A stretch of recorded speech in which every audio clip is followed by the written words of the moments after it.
अस्सलाम वालेकुम मेरे प्यारे अजीज़ viewers, welcome to my channel. उम्मीद करती हूँ कि आप सब खैरियत से होंगे। आज का टॉपिक नहायत इन्फॉर्मेटिव होने वाला है, क्योंकि आज मैं आप लोगों की एक बहुत बड़ी कन्फ्यूजन दूर करने वाली हूँ।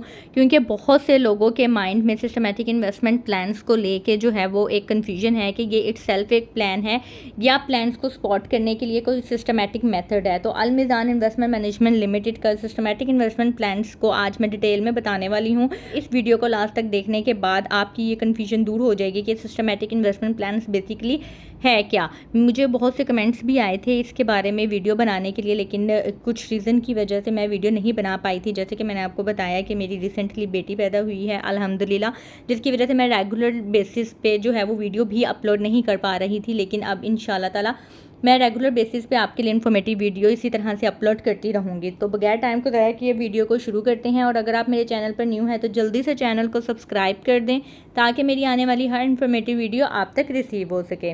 सिस्टमैटिक इन्वेस्टमेंट प्लान्स क्या है इसके बारे में हम चेक कर लेते हैं। Mutual funds offer you a convenient way to save up for your financial objectives at your ease. Mutual funds basically होते क्या हैं, जब आप किसी भी कंपनी में इन्वेस्ट करते हैं तो आप अकेले नहीं होते जो इन्वेस्ट करते हैं, आप ही की तरह सैकड़ों या हज़ारों इन्वेस्टर्स होते हैं जो अपनी अपनी कैपेसिटी के अकॉर्डिंगली अपनी अमाउंट को इन्वेस्ट करते हैं उस ऑर्गेनाइजेशन में।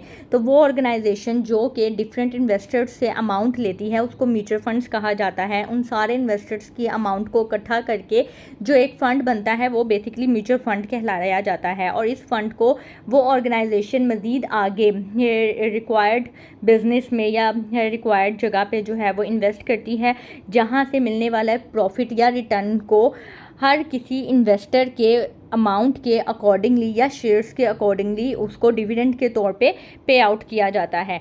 म्यूचुअल फंड्स इसी तरह से ये आसान तरीका है आपके फाइनेंशियल ऑब्जेक्टिव्स को पूरा करने के लिए। बस आपने करना क्या है कि रेगुलर बेसिस पे इन्वेस्ट करते जाना है।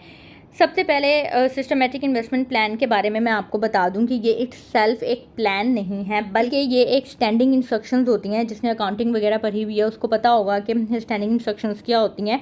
कि जब भी आपने कोई भी अपना कोई एक्सपेंस, कोई भी अमाउंट या किसी भी पर्पज़ के लिए कोई अमाउंट अपने अकाउंट से डेबिट करवानी होती है, यानी कि डिडक्ट करवानी होती है, तो आप चाहते हैं कि ये फॉर एग्ज़ाम्पल आपके घर का एक रेंट है जो कि हर महीने जाता है, ठीक है।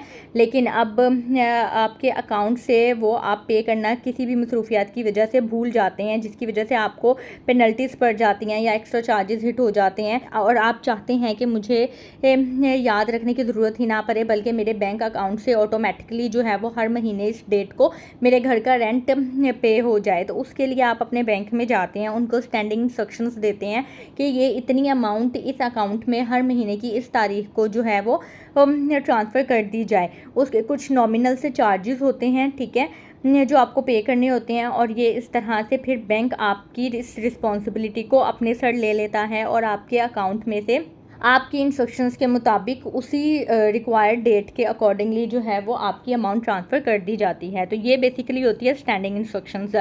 सिस्टमैटिक इन्वेस्टमेंट प्लान का इससे क्या ताल्लुक़ है वो मैं आपको गाइड कर देती हूँ। जैसे कि मैंने आपको बताया कि ये इटसेल्फ एक इन्वेस्टमेंट प्लान नहीं है, बल्कि ये एक तरीका है कि आप किस तरह से अपनी इन्वेस्टमेंट कर सकते हैं, वो मैं आपको गाइड कर देती हूँ। अच्छा जी, ये क्या है? When chasing a financial goal the simplest form of planning is to invest regularly. यानी कि जब भी आपने कोई भी फाइनेंशियल गोल अचीव करना हो, यानी कि फॉर एग्जांपल आपने कोई घर लेना है, कोई वेकेशंस पे जाना है, या इसके अलावा शादी के लिए, रिटायरमेंट के लिए, बच्चों की एजुकेशन के लिए, किसी भी चीज़ के लिए जो भी आप सेव करना चाहते हैं, उसके लिए प्लानिंग लाजमी होती है कि आप रेगुलर बेसिस पे इन्वेस्ट करें या रेगुलर बेसिस पे सेव करें।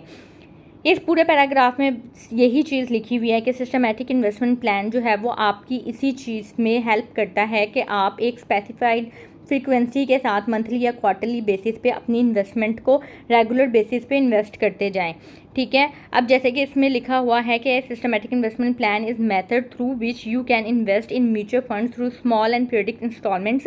कि सिस्टमैटिक इन्वेस्टमेंट प्लानिंग बेसिकली होता क्या है कि ये प्लान नहीं है, बल्कि ये एक तरीका है जिसके ज़रिए आप डिफरेंट म्यूचुअल फंड्स में स्मॉल या पीरियडिक इंस्टॉलमेंट्स में, यानी कि जो भी आप करना चाहते हैं, एनुअली बेसिस पे चाहते हैं, मंथली बेसिस पे चाहते हैं या क्वार्टरली बेसिस पे चाहते हैं, स्टैंडिंग इंस्ट्रक्शंस के थ्रू आप इनमें इन्वेस्ट कर सकते हैं। अब किस तरह से कर सकते हैं वो भी मैं आपको गाइड कर देती हूँ।